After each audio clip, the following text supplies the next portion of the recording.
So I've been doing a lot of testing on the Nerf Modulus Strike and Defend upgrade kit. Essentially it's this blaster thing, which I'll get into in a second, and this shield, so Strike and Defend, and been going through a lot of different setups, and my wife's been helping me out a lot with that. Hi! And it's been a lot of fun. This is the first time Nerf's really focused on an accessory lineup, which is why the Nerf Modulus system is kind of neat, and it supplements your existing N-Strike Elite blasters, or just normal N-Strike blasters too, because they all are using that same tech as far as attachments and accessories go. So it's not just for Modulus stuff. You could even use this on Vortex, as long as it's got components that will work with this, and I'll show you what I mean in a second. First of all, the Defend side, you've got this flip-up shield thing that attaches via the bottom on a tactical rail. So I'll show you here on this Demolisher. Yay, you got a nice little flip up. Honestly, even with it flipped down, it's still kind of in the way anyways. And I don't know too many people that utilize shields. Sometimes even in games, you're not allowed to use them, whatever protocol you have. It's sturdy, but it's a little shield. Wonderful. This is really what got my attention. For those that were with the N-Strike lineup back when it started, the long shot had a front gun that was a barrel extension that you could detach and use as its own standalone pistol. And that was really cool. You could attach it to the front of any N-Strike barrel that could have the adapter on it. And boom, now you've got, you know, you're fighting along, boom, boom, boom, take it off. Hey, you got two. Same concept, only now it's in a stock. You'll notice the back part of this pistol and the front of this, it attaches to an N-Strike or Vortex or whatever compatible stock adapter, and it's a nice, sturdy stock that has an inbuilt pistol. Let me show you. Pull down on here just like you would on a Jolt. When I first saw pictures of this, I was worried because of this style pull down that this is going to be tiny, but as you can see, A, the blaster is rather large, B, the stock is really nice and comfortable, especially for larger users.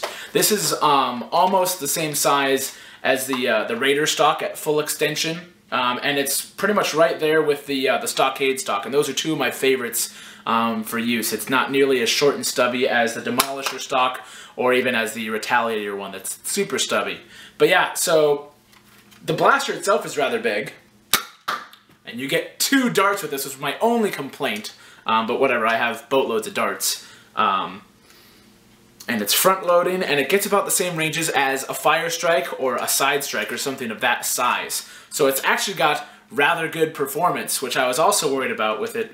A, I was expecting kind of Jolt sized, and B, turns out that it's actually a pretty decent blaster on its own. I will say that because this is part stock, this starts to jam into the inside of my wrist and my arm here a little bit.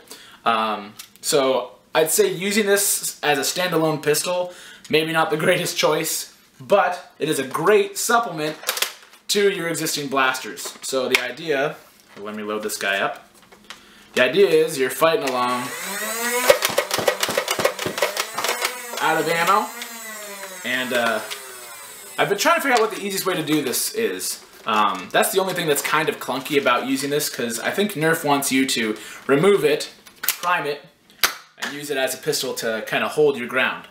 However, this won't work with the Modulus blaster itself, but if you have it primed and you're sitting here firing, you can come back here and you can still fire it over the top of this. Now there are some blasters this won't work with, the Stockade, the Alpha Trooper, but things like the Strife and the Demolisher, I've been testing it on different blasters, and it just depends on the clearance that you have. If it is up over the top sight here, then it's got enough power to clear all of that and make it, even with the barrel extension, I've noticed. But if there's stuff up in the way, or if there's like a stock thing that comes over here, not going to happen. So yeah, really pleasantly surprised with how good of a blaster this thing is in terms of performance and power. It's a great backup blaster. The last thing you want to do, if you are going to be carrying around something like this or have it on your equipment, you don't have to holster it. It's already on you. Blaster jams, it never happens, right? Toss the blaster, you've got a last stand pistol that's actually decently powered. Modifying it should be relatively easy for those who do that.